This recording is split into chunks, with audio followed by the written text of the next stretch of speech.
Thank you for clicking on the video. Welcome back to the channel. I know it looks like we're back, but we're not. We're not. We haven't even gotten started on these repairs, on the renovations and all of that. Somebody came, and just a tidbit, because we not even here for an update, but just a quick update. They came to, take pictures and see all of what would, have to be done. And that was that. And so now we're waiting on, a follow-up. When y'all gonna get started, that sort of thing. So, yeah. I will be updating you on, I guess I'll make it like a 3-part thing. You guys, I'm gonna show you guys when they start, making the repairs and all of that. And of course, the finished product once everything is complete.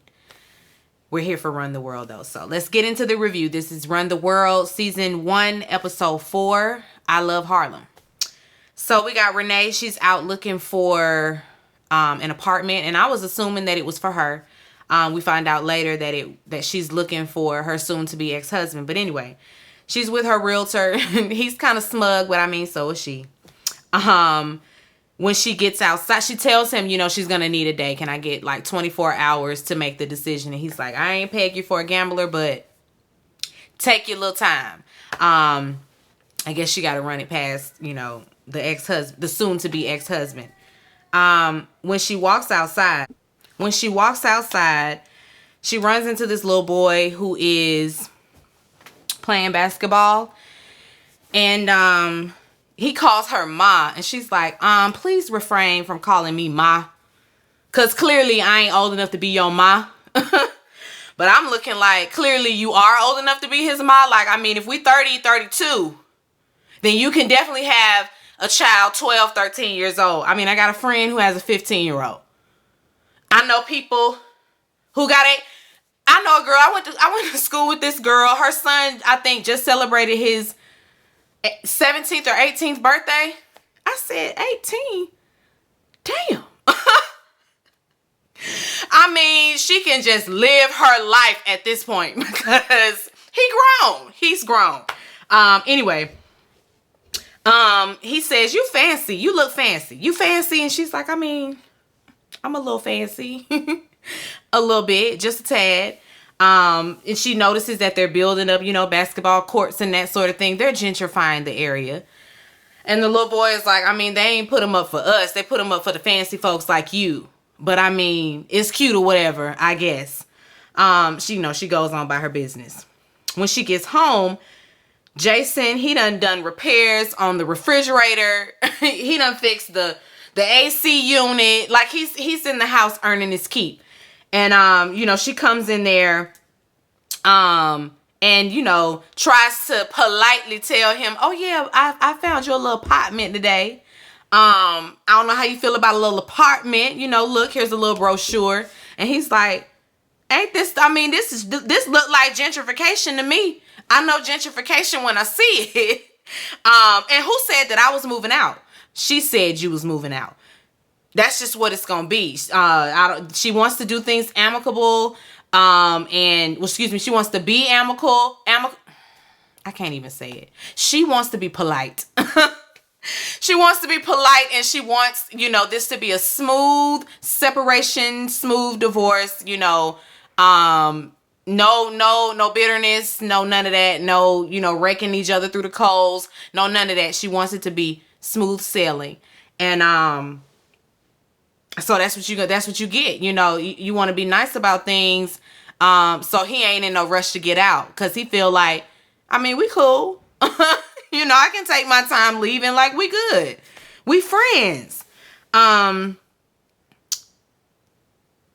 They agreed though to be amicable, and she tells him, okay, I'll binge watch the show with you. It's the little show they watch together.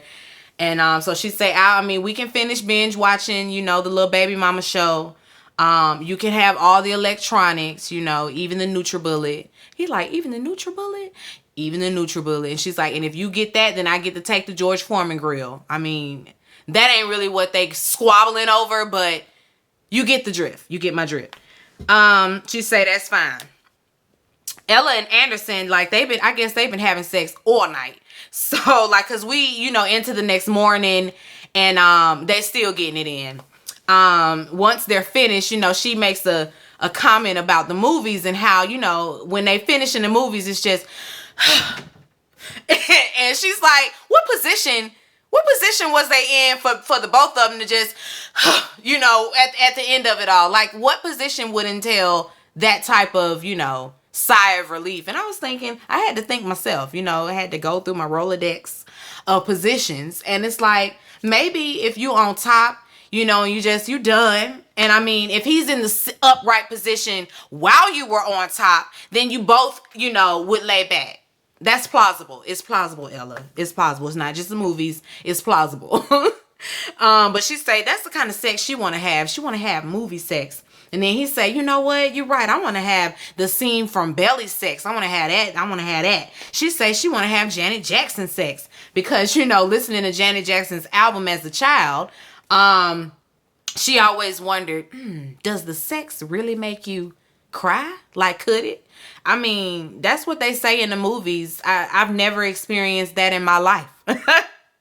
I've never experienced that type of orgasm in my life. But maybe that is not to say that is not to say that we aren't pleased and we aren't satisfied, but tears never came a running. So I think that's just a movie thing too. He gonna ask that, have I ever made you? What about me? I ever made you cry? And she's like, I mean, not over sex. The sex ain't made me cry. Now I can run down a few things you done to make me cry, but no, not the sex. She remembers that she has to go to a brunch with her friend Javi. She done made plans to do brunch and she forgot, so she jumps up to get dressed, and she's looking at him like, are you coming? And he's like, maybe not, next time. I don't really want to get into a back and forth with Javi over what our situation is. She's like, ain't no situation, boo. Baby, we just having sex. Well, okay, we just having sex. And so he gets up, I guess, to let her do her thing. And when he goes and looks in that refrigerator and it's, empty. Oh, okay. Well, I mean, brunch sounds good. Put me down for brunch. We're going to brunch. When they're walking to brunch, they're walking and they run into these, young kids on the block, and they, see them and notice them. And they're like, one of the girls is like, oh, y'all look cute or whatever. Y'all look good together. And she gonna make note. We're not together. Thank you though. We're not together though. And he's like, are you really about to just clarify our relationship with the kids on the block? While they're saying that, the little girl get to yelling, if you don't want them, I do, sis. Hand them here. Hand it here, sis. I'll take them. When they get to the brunch, Javi and his other friends are already there. They work together. And so, he's all about the tea. He's giving, Hollywood Unlocked. He's giving, what's his name? Jason Lee, I think that's his name. That's what he was giving. But they're having a conversation. They're on the topic of fuck, marry, kill.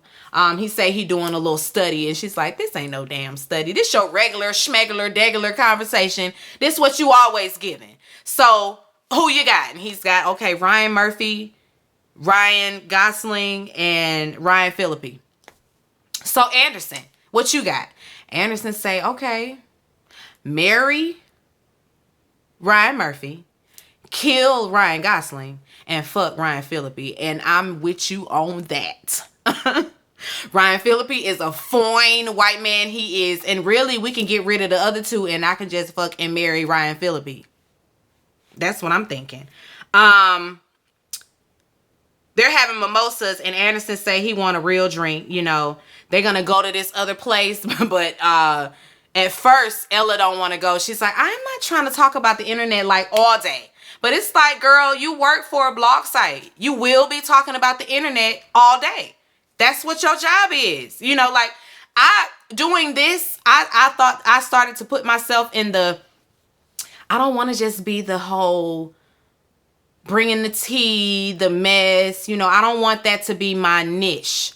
But when you come over here onto the YouTube, one way or another, you're going to talk about the mess, the gossip, the foolishness, I got substance. I don't lack substance. Like I can carry on a conversation about anything. But sometimes you get tired of the same old, same, okay, gossip. Okay, gossip. What's the tea? All right, what's the tea? Okay. Like, yeah, that gets draining. It's not challenging at all, and if you're somebody that likes for your mind to be challenged, then yeah, it can become mundane. But sis, that's your job and that's where you at. So that's what you're doing. That's what you're doing. Whitney and Ola, they are walking past and, they're headed to a fabric store. She needs to get new fabric for, I don't know what type of ceremony it's going to be, but, it calls for her to be in the Nigerian, fabrics and, head wrap and all of that. And so what she had wasn't ornate enough. And so they got to go get something else from Auntie. And she's like, how many aunties do you got? And he's like, baby, I'm Nigerian. Everybody an auntie. And I don't know why she acting brand new. I mean, maybe with our generation, I would say, that kind of died down. The whole, everybody on the block know who everybody kids are, the lady down the street can give you a whooping if she see you out there doing, foolishness. Those days are over. Those days, going into the school and getting a whooping by the principal. Those days are over. The village is no more unless, you have created a village for your family. But that's normal. It's normal to call Miss So-and-so auntie and she ain't your auntie. Like, that's a black thing, girl. I don't know why she was acting brand new, but he got a lot of aunties and this auntie is going to help them with the fabrics. So they going on over there. When they get there, his sister is, she's waiting. Sister-in-law is waiting and, she's happy to see them. She quickly tells him, listen, somebody got to handle mama because mama say that the caterer can't be the caterer. She say that the man can't make the jollof rice. And so we got to find somebody else to make it. He's like, we not doing that. Let me go on in here and talk to her. And Whitney, you going on in there with my sister and auntie and they gonna get you straight. When they get in there with auntie is, she's excited to see sister-in-law. She ain't seen her in a while. She's so proud. She and Ola have made the entire village proud because they're doctors. We know all about it. Over there on the Housewives of Potomac, Wendy was dealing with the very same thing. Wendy has her doctorate and she has 4 degrees. And although she got her 4 degrees, she ain't happy with them because, they were just to appease the village and the rest of the family. So there's that. But Ola and sister, they've lived up to the family, expectation of going and getting your doctorate, going to be a lawyer, a judge, somebody. Be somebody. While they talking, they laughing or whatever, and Whitney thinks, okay, let me get on in this conversation because she don't know what they saying. They're speaking their native tongue, which, listen, love to see it. Love to see it. She get the kicking. And they like, girl, you don't even know what we talking about. Oh, you the bride. Okay. And she kind of look her up and down, but sis is like, don't worry. She loves you. She's excited for the wedding. Don't let her look, her looking you up and down fool you. She likes you. She's excited about the wedding. And so here we are. Now we got to, go through the whole thing. They're picking out different fabrics. They find the perfect fabric and the fabrics were beautiful. My cousin I think she went to South Africa. I think it was South Africa. But she got that whole experience. They adorn her in all of the stuff and the head wraps and the clothes. It was just beautiful. It was beautiful.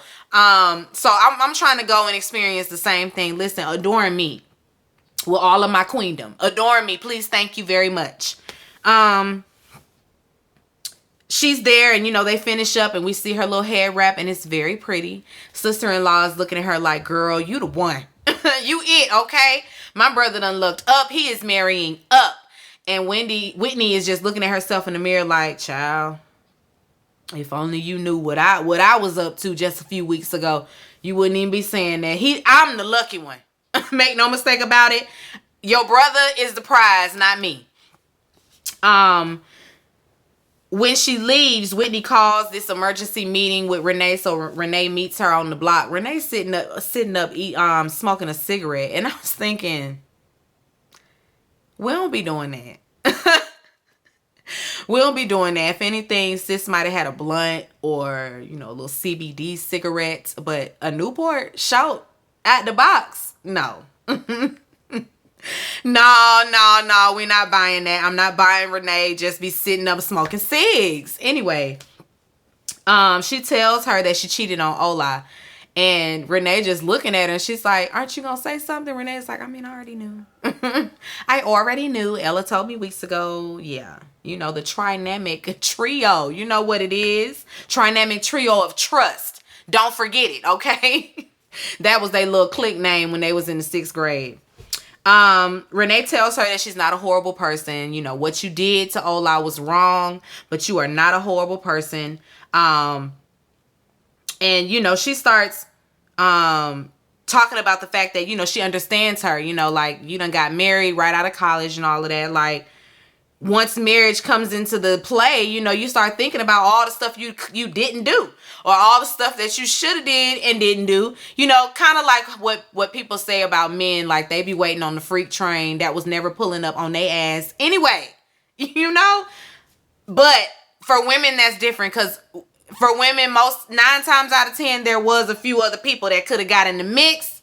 And we be blocking it. We be blocking it, trying to be monogamous and all of that. And we ain't nothing but 20.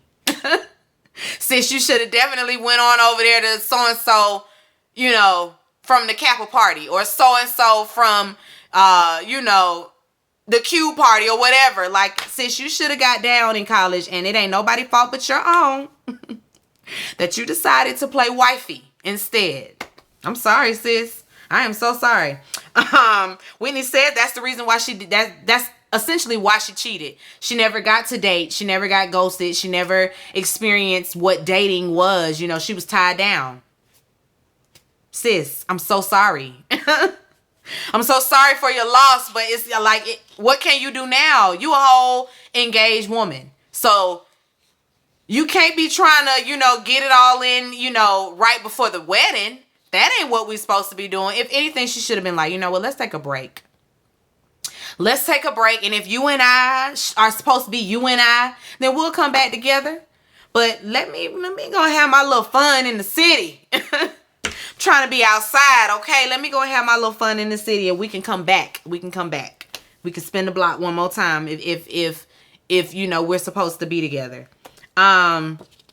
Renee tells her, that she should bury it deep, deep, deep down. Like, bury it deep and move on, sis. You don't be burdening him with your truth. He don't deserve that. Don't do it. Take it to the grave, sis. Take it to the grave. Renee has to pee, so they gonna go stop at Matthew's because they already know Sandy is there. And so when they get there, Renee runs in the house because she got to pee. And Sandy come down like, what the hell going on here? What is this? Whitney put on her glasses and turn around like, can you come outside to play? What the hell? Are we 10? Of course I can come outside to play, girl. Let me grab my purse. I've been needing a little drink in my 2-step. And so they gonna go out to play.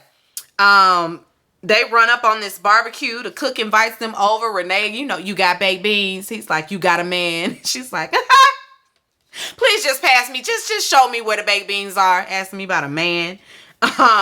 They're on the swings, and there are also a few drinks in, by the way. But they're on the swings, and Renee gets off, and she's like, y'all, I got to get Jason the fuck up out my house. And Sandy is like, oh, no, not the girl who wanted to be amicable. Not the girl who wanted to, have the nice divorce. Not you. And she's like, why don't you just send him a text? Dear Jason, get the fuck out my house now. Respectfully. Thank you very much. She say push emoji. Whitney was like, I thought that was the praise God emoji. Like the praying hand, praise hands. She gonna say it's up for interpretation. It ain't. It is not. No, girl. Them definitely the praise Jesus hands. Don't play with me. Don't play with me, Sunday. Renee sends the text. It's done. We hear it goes, whoop. You know how the sound is when it sends. But anyway, she done sent the text. Sandy say, you hear that? Get the fuck out, Jason. Get the fuck out. Get the fuck out, Jason. Get the fuck out. And then they all, just chime in and, really get the bouncing around with it. It's a whole little ditty. They walking. They walking. I'm like, this city is live. If they walking up on a barbecue, they walk up on this little tribal African dancing situation, the man playing the drums. Like, they got a lot going on in their neighborhood. I love Harlem. Because if that's what Harlem is giving, let me go. I'm trying to go. The man playing the drums or whatever, Sandy sees her man and stepdaughter. They at the ice cream thing. And it's just all nice or whatever. I was waiting on the shoe to drop, honestly, because the moment was just too perfect. Sandy, she walks over there, almost floats over there to her man and gives him a kiss and all of that. Renee gets a call from Ella. And Ella's like, girl, pull up. It's lit. It's lit. Renee like, stop saying lit, girl. Girl, it's lit. Get on down here to the bar. Ella is at the bar with Javi and Barb. And they talking to the owner of the place, I guess. He's an African man. And Barb is hanging on his every word. Okay, she's very impressed by him. She's trying to see what that's talking about. The bartender, I think she said her name was Shanice. Anyway, she in there trying out different drinks. I guess trying out a new menu. And she's letting them do the taste testing. And Renee and them show up and, they gonna head next door to the shrine. First, Barb was like, I ain't got anybody going to that. The African man come up and say, oh, we going to the shrine. Oh, we going to the shrine then. Barb ready to go to the shrine with the African man. Whitney, on the other hand, she been outside chopping it up, talking to some randoms, smoking a cigarette. Again, with the cigarettes. I know these black women ain't smoking these cigarettes. Not these black professional women. I know better. They head next door and they in there playing, a little bit of, is that? I can't think of the man that sings that song. It's so clear in my head. Why you wanna play me like Drogba? Oh, DJ Drogba. DJ Drogba. You know that song. Y'all know the song. They in there dancing to that. I mean, they got a whole, dance battle thing going on. It's a good time. Sandy gets a text from her man that says, you need to come home. It's urgent. Ella gets a text from Anderson. It's just the eggplant emoji, so we already know what that means. When Sandy gets home, Matthew waiting on her on the stoop. And he like, listen, the cat's out the bag. The university knows about our relationship. I just got an email. Somebody done filed a complaint. They done saw us at the park. And she's like, ugh. What? Like, no, it couldn't be. And then she check her phone. Oh, Lord, I done got the same email. I mean, eventually it was going to happen. Eventually somebody was going to see y'all. Eventually somebody was going to be hating and, run tell that. But whatever. Now y'all can really be free. I don't think nobody going to get expelled behind it or nothing like that. Yeah, we'll see. Because it didn't go no further than that. Ella, of course, she gets to Anderson and it's time to go. We ready for some action. They get straight to it. When Whitney gets home, she dives into those barbecue leftovers until she looks up and sees that save the day, and then she got to throw it across the room because, girl, you got to fit in your dress. And I was thinking it was either that or it was the sheer thought of being a wife. The fact that it's like, damn. For a few hours, my mind wasn't on this, and now I got to look at this. I'm looking up, and it's reality. It's reality setting in. You said yes, you getting married, girl. I don't know what's going on with Whitney, but she better get it together. Renee gets home. It's Jason. I brought In and Out. Ain't no In and Out. Ain't no In and Out in New York. At least I don't think so. But anyway. She say, I'm here. She running around. Ain't nobody there. Jason is gone. She see on the TV, he done already binge watched the show. He left her a note like, oh, I got your text. Big moves. I'm out. So now she's sitting there looking cheap. The end. I mean, didn't you say you wanted him to leave? Like, you should have expected him to be gone when you got home because you said, get out. I'm not understanding why she came home looking for him in the first place. You told him to get out. Anyway, guys, that's it on Run the World. Be sure to rate, comment, and subscribe to the channel. It's Call Me Busby, and I'll chat with you later. Peace and light.